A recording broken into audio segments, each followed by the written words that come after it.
ಆದ್ಮೇಲೆ KGID online ಪೋರ್ಟಲ್ನಲ್ಲಿ ನಾವು KGID ಲೋನ್ಗೆ ಅರ್ಜಿಯನ್ನು ಸಲ್ಲಿಸಿದ ನಂತರ ನಮಗೆ KGID ಲೋನ್ ಸ್ಯಾಂಕ್ಷನ್ ಆಗ್ತದೆ. ನಂತರ ನಾವು KGID ಪೋರ್ಟಲ್ಗೆ ಬಂದು KGID ಲೋನ್ಗೆ ಸಂಬಂಧಿಸಿದಂತಹ ಇಂಟಿಮೇಷನ್ ಲೆಟರ್, ಸಾಲ ವಸೂಲಾತಿ ತಿಳುವಳಿಕೆ ಪತ್ರವನ್ನು ಡೌನ್ಲೋಡ್ ಮಾಡಿಕೊಂಡು ನಮ್ಮ DDO ಕಚೇರಿಯಲ್ಲಿ ನಮ್ಮ ಕೇಸ್ ವರ್ಕರ್ ಅವರಿಗೆ ನೀಡಿ ನಮ್ಮ KGID ಸಾಲದ ಡಿಡಕ್ಷನ್ಸ್ ಮಾಡಿಸ್ಬೇಕಾಗ್ತದೆ.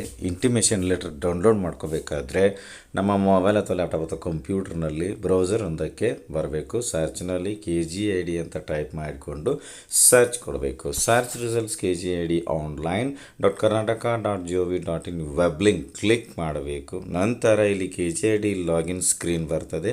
KGID ಸಂಖ್ಯೆ ಮುಂದೆ ಇರುವ ಟೆಕ್ಸ್ಟ್ ಬಾಕ್ಸ್ನಲ್ಲಿ ನಮ್ಮ KGID ಸಂಖ್ಯೆಯನ್ನು ಫಿಲ್ ಮಾಡಬೇಕು. ಮೊಬೈಲ್ ಸಂಖ್ಯೆ ಮುಂದೆ ಇರುವ ವೈಟ್ ಟೆಕ್ಸ್ಟ್ ಬಾಕ್ಸ್ ಮೇಲೆ ಟಚ್ ಮಾಡಿದಾಗ KGID ಲಿಂಕ್ ಇರ್ತಕ್ಕಂಥ ನಮ್ಮ ಮೊಬೈಲ್ ಸಂಖ್ಯೆಯ ಮೊದಲ ಮತ್ತು ಕೊನೆ ಎರಡೆರಡು ಅಂಕಿಗಳು ನಮಗೆ ಕಾಣಿಸ್ತದೆ.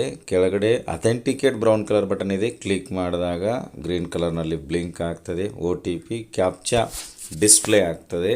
ಈಗ ನಮ್ಮ ಮೊಬೈಲ್ಗೆ ಬಂದಿರತಕ್ಕಂಥ OTPಯನ್ನು ಎಂಟರ್ OTP ಸ್ಥಳದಲ್ಲಿ ಫಿಲ್ ಮಾಡಬೇಕು.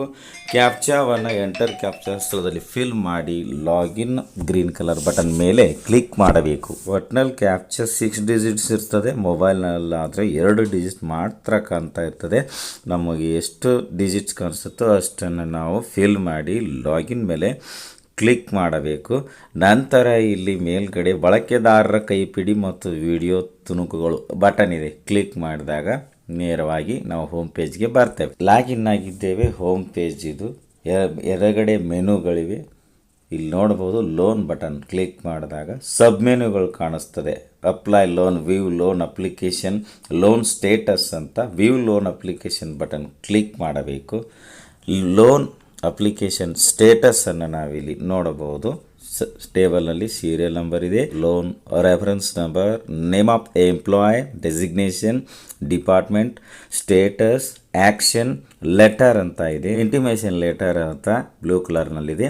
ಕ್ಲಿಕ್ ಮಾಡಿದಾಗ PDF ರೂಪದಲ್ಲಿ ಇಂಟಿಮೇಷನ್ ಲೆಟರ್ ಡೌನ್ಲೋಡ್ ಆಗ್ತದೆ.